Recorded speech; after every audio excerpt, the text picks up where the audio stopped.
pelvis shifts during pregnancy. So whether it's a vaginal birth or a cesarean birth, the pregnancy process is the same. And that Mm, process in and of itself, as you were saying, changes our body very dramatically. And some of the changes that happen are our pelvis widens to make space for the baby. That doesn't necessarily go back right away. It usually takes about 12 weeks postpartum for our pelvic bones to kind of shift back to where they were. And sometimes they don't always go back, mm, depending on different situations. The abdominal wall stretches. We'll have a separation. In the majority of pregnant women, will have a separation or a diastasis recti. You may have, if you're postpartum, you may have heard of that word, and it mm. sometimes sounds really scary. It's not. It's a very normal adaptation because our abdominal wall, our abdominal muscles are stretched and they have to make room. So there's going to be some separation. And for some women, that returns on its own within, a few month period of time. And for some women, it doesn't. And again, that kind of severity of it definitely depends.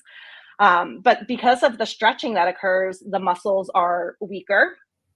You mentioned the curves of the spine changing, and Mm. that can have a huge impact on how we function during our day-to-day activities. It can have a huge impact on if we are having any pain.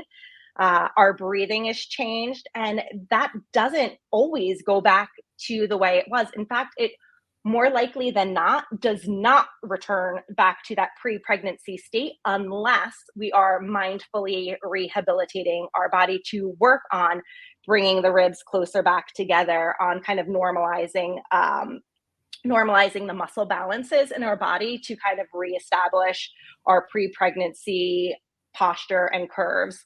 And then, like you were saying, for the cesarean birth, yeah, it's the four layers of the muscle, but then there's also the connective tissue, Mm. the organ, the uterus itself. So all of those multiple layers that are cut open to have the surgery on top of all of the pregnancy changes that were occurring, throughout the 9 months of pregnancy. Yeah, I mean, my experience is that most women postpartum, if they're coming to me, it's back pain. That's the most Yes. common thing that I see. Now, of course, in the lumbar spine, when you're pregnant, it generally goes into an excessive lordosis. Mhm.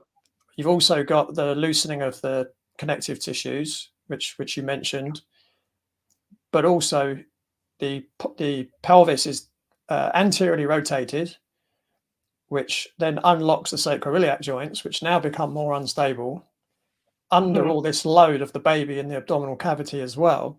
And it's almost like it's amazing that some women can actually go through pregnancy and not have these issues, right? Yeah. Yes, it can be shocking. And, you know, I was lucky enough that I actually felt really good in pregnancy. And I know that it is lucky. That's not everybody's experience. I enjoyed being pregnant, but it was the postpartum that was more of a struggle for me. And so I think that you're going to feel it at one point or another, kind of depending on what's going on. Um, but the volumes of women experiencing dysfunction postpartum that are so normalized, as just either a part of life or a part of mom life are really staggering.